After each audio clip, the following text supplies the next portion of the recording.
Okay, Marria. The story is called Marria in the Sahara. So once upon a time... No, monkey's gonna do it. That's right. Monkey's going to tell the story. All right. Once upon a time, there was a girl, and her name was Marria. And Marria just arrived at the Sahara Desert. A beautiful blonde girl with blue eyes. Marria walks into the city, and she's seeing all the beautiful colors and the tan, and she's seeing the landscape. Oh, it's gorgeous. The sun is hot, and Marria is thirsty from her travels. She walks over to what appears to be a man in a blue turban with a elongated beard that curls around at the bottom. And he's standing by a table. A beautiful blanket lay on the table with lots of different goods and lots of different fruits. Shiny gems, bananas, water. And Marria comes up to the man and she says, "Hello." And the man says, Hello. How are you?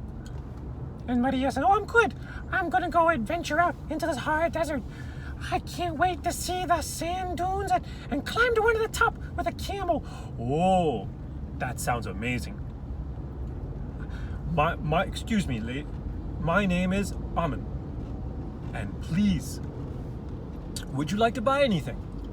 And Marria says, I'm thirsty and hungry." Well, of course you are, says Amin. Here, have some of these fruits and berries. "Oh, and some water too, please." Of course, of course. You're a very brave girl to go out by yourself. "Thank you very much. My parents taught me how to be real brave," said Marria. Well, here you go. And And "Thank you so much. Oh, wait, what's that?" said Marria. Oh, I see your eye sees true beauty, says Amin. It was a purple gem. A hexagon-shaped purple gem with a gold ring around as a necklace. "It's beautiful," says Marria. "I wish I could buy it." Amin looks at her, looks at the gem. He picks up the gem and he takes it and puts it around her neck. And he says, "Marria, this is my gift to you. Now, I must warn you though, this is no ordinary gem. This is a special gem. It's been passed down through generations in the desert. And only kings and queens know of its true descent."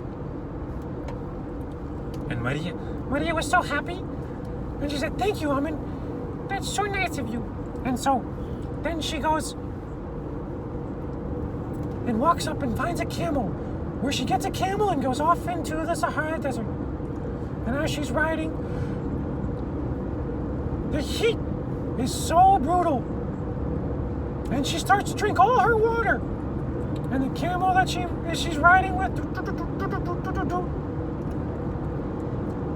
and then she outsees it as she comes around one of the hills, and there it is, the Sahara Desert in all its beauty with all its sand dunes, as if like a valley, something like you've never seen before. Inspirational. The sun's gleam on the sand dunes was like Marria had dreamed of, and from the pictures that she saw as a kid. And she goes out and rides the camel down the hill into the valley of the sand dunes. And she takes a stop because it's so thirsty. She's finished her water. There's no trees. There's nothing anywhere. There's nothing where for shade. And Marria then drinks the rest of her water, and then hears a screech. And she looks up, and it's a vulture. Marria gets a little nervous, and the vulture comes sweeping through. And the camel gets scared and just starts trotting away. Runs away. "No," says Marria. Marria was left alone. The vulture had flown away and her camel gone. And it was hot and she didn't know what to do. She got scared. She got real scared. She didn't know what to do. But then she remembered what her mama and papa taught her about being brave and facing all adversity in life and doing the best you can. And so she got up, clenched her hands together, and started to march back where she thought was home. And she walked and walked and walked and walked, but the heat was too hot. And the sun was too strong. She didn't have any more water left. And she walked, and then all of a sudden, the empty space of the Sahara Desert started to wave. The heat waves is all she was starting to see. And then she fell to her knees. Wait, no, she doesn't fall to her knees yet. She looks out. No, she does. She falls to her knees. And as she fell to her knees, her gemstone drops on the ground in the sand. And she looks up. And she sees a palm tree with a monkey hanging upside down. What? Marria stands up, runs over, and also in this palm tree now she can see an owl with big eyes at the top. And some kind of green thing on the leaves. She runs over as fast as she can. And when she gets there, the tree disappears. It was a mirage. Oh no, says Marria. So Marria turns back to where she was, where she dropped her gemstone. And through her exhaustion, she falls on her knees again and looks up and gives one last prayer and asks for her family and her God for help. Whoever's out there, help me through this. And as she fell down on her face into the sand, all of a sudden, the gemstone light shoots up into the sky, and this ambient purple light shines brighter than the sun. She gets up and it's so bright she has to close her eyes. She doesn't know what's going on. There's a warmth, there's a feeling from it. And then the ground begins to shake. And up through the gemstone rises a castle. A castle bigger than her eyes could see. Decorated with purple tiles and gray and stone and clay with these towers along the side and a beautiful gate filled with the same color gemstone. And she looks in, and then the gates open up and she sees as far as she could see a walkway filled with palm trees. She stands up, not believing what she saws. She thinks it's another mirage. And she walks in. And all of a sudden, into this castle, in this open-facing castle of the sky, the temperature gets cooler and nicer. And she feels more relaxed.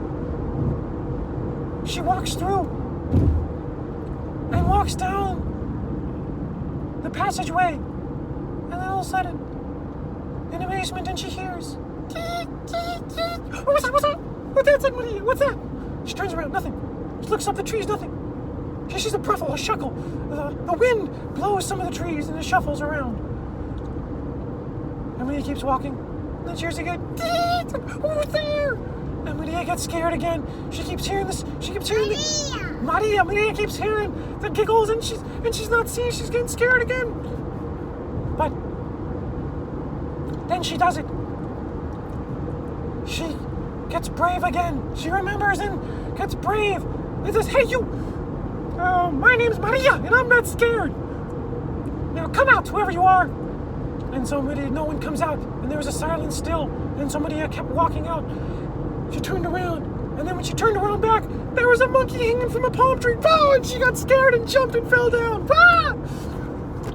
Oh my goodness, says Marria.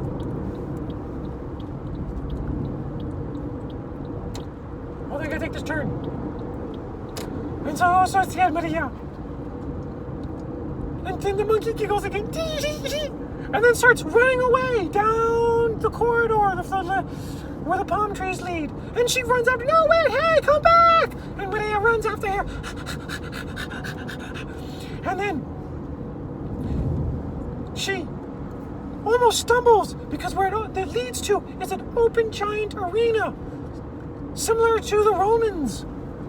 And a big, big tower off to the side, the left side. And then she sees the monkey run up, climb right up the tower. She says, no, monkey bees. And she's in amazement at this arena. And she's in amazement at the beautiful sight that she has before her. And then all of a sudden she hears, hey, what are you doing? Hey, what was that? What was that? Hey, who are you? What? Marria turns around. She doesn't see anyone. Look down here. And she looks down. What? It's a chameleon. Hey, little girl, what are you doing here? What am I doing here? What are you doing here? Was there a monkey? What is this place? Oh my goodness, you must be scared. I'm a little scared. Don't worry, my name's Toro. Oh, Toro, nice to see you. My name is Marria. Oh, Nice to you, Toro. Marria, how did you get here? And Marria says, I was in the Sahara Desert and appeared and I'm here and I'm scared. What's going on? I said, oh, don't worry. Don't worry, Marria. I will help you. Oh, thank you so much, Toro.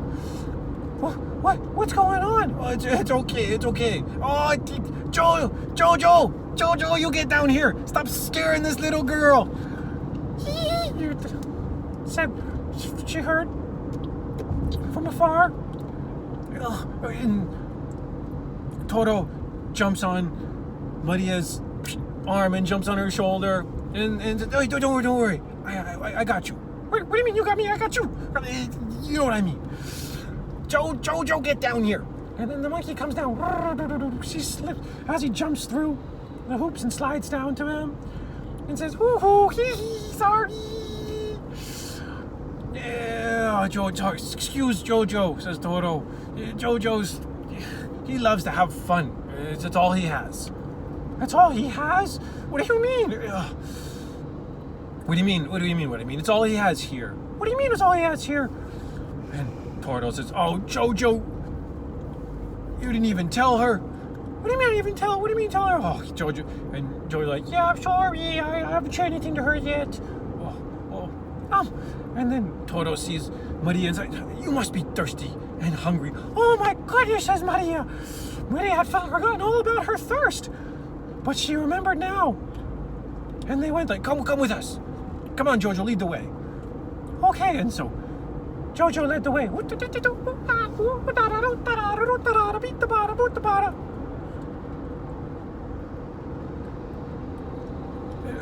It's okay, Marria. We got some really good fruit. The best fruit you're ever gonna have. Really, says Marria? Yes. Come with me. Come follow Toro. And so they walked through the corridors of the castle.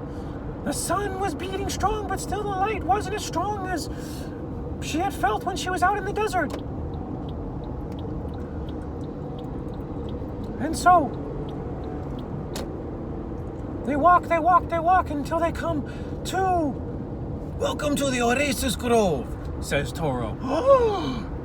It was a establishment of fruit trees and bushes and foods. Oh my goodness. Eat everything you want, says Toro. Well, this is the Oasis Grove, and it's the best fruit you'll ever have. Here, have this peach. Marria bites into the peach. Oh my goodness. The best peach she's ever had. And then the apple, the blackberries, the blueberries, the raspberries. That's not the house. No, hold on, we're getting to it. I'll say something. Okay, go ahead, you say something. She can't eat apple, they say. I know, we're getting to that, okay? Okay, so they're walking around, they're walking along the grove, eating all the fruits. And then Marria sees this amazing tree, bigger than all the other trees, like the Dooku tree from Zelda, Ocarina of Time. filled with apples. She don't grab this apple. Yeah. And Maria looks at the apples and says, "Oh, that looks amazing. We should have some of those." And Toro was like, "No, Maria, you can't eat those." "Wait, what do you mean I can't eat those?" "Maria, you cannot eat those," says Toro. "Well, why not? Why not? I'm sure those apples are just as good as all the rest of this fruit and even better." "I know, but you can't eat from that tree." "Well, why not? Why not then?" And Jojo comes over. "Oh, you can't eat from the tree. You can't eat from the inspiration tree." "What's the inspiration tree?" says Jojo. "It's not the inspiration tree," says Toro. "It's the life tree." "The life tree? What's the life tree?"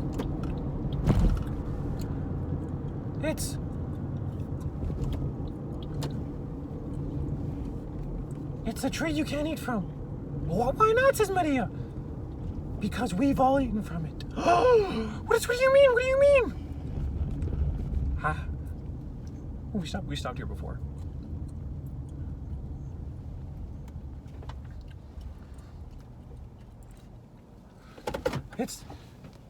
If you eat of this tree, says Toro, then you can never leave this place.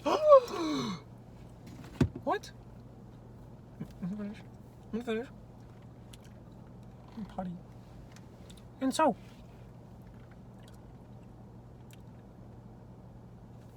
Toro says,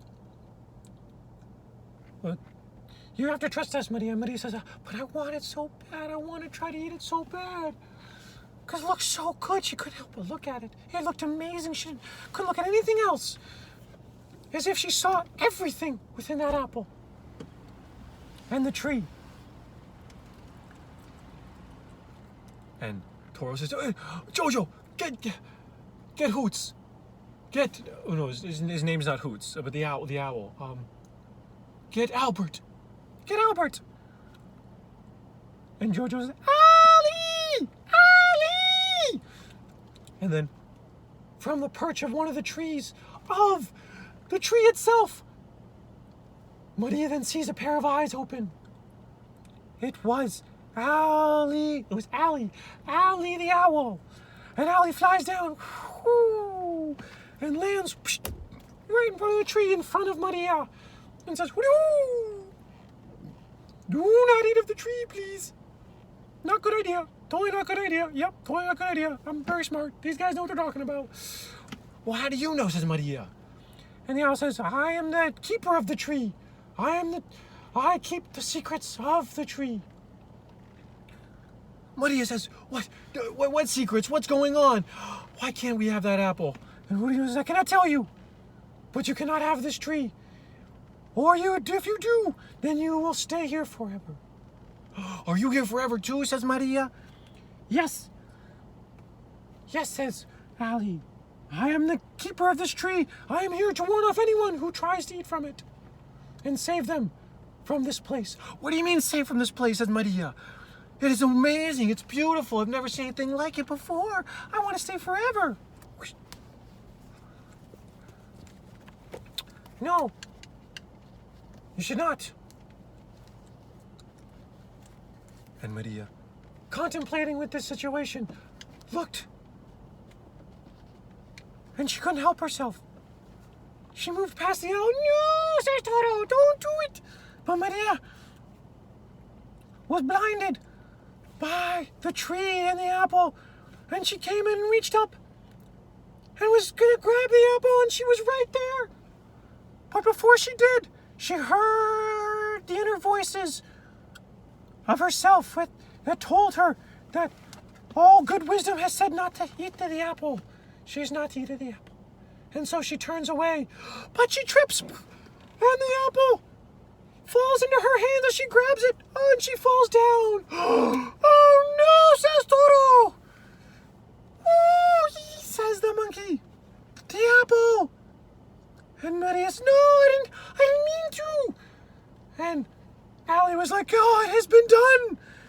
There is nothing we can do now." No, please, says Maria. "It was an accident. I promise I didn't actually mean to do it. Please give me another chance. And Ali looks at Marria and contemplates the situation and says, that is not in my control. I cannot do anything. Please, says Marria, try. And so Ali the owl closes her eyes. She flies up to the tree and takes the apple with her and puts it right back on the branch. And the apple then goes back into the trees if it has never been picked. And Ali says, you've been forgiven. And Ali, amazed by what just happened, very scared, but also very sad for what she felt she could have known in the apple in the tree, is gone. And Ali says, let's get you home, Marria, let's get you home. And so Ali takes Marria and flies her off away from the castle, and she says bye to Toro and Jojo. Bye, guys, I'll miss you. Bye, we'll miss you too. And flies off back to the city of the Sahara, where Ali brings her back to the gates and says goodbye and says, I hope we maybe one day can meet again in a different way. And Ali then swoops off and she says goodbye, goes back into... this story they let her eat the special apple. Okay, well, we can consider a variation where she lets eat the special apple, okay? Okay.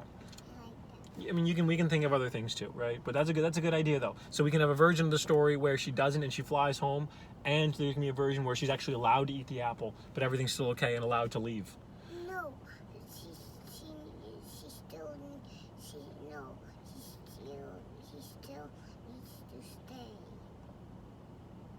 that story. She still needs to stay? Yeah.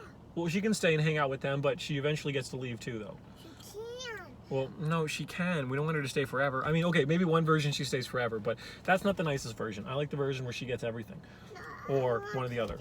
I want where she Of course, that's what you want. I want you to do that. Okay. The story you don't like. All right, come on. We got to go now. All right. We'll send this one to Adam, and then let's have him turn it into a poem. No, I don't do that. Ah, he's gonna do a great job. Trust me, Adam. Do a great job with this one. All right.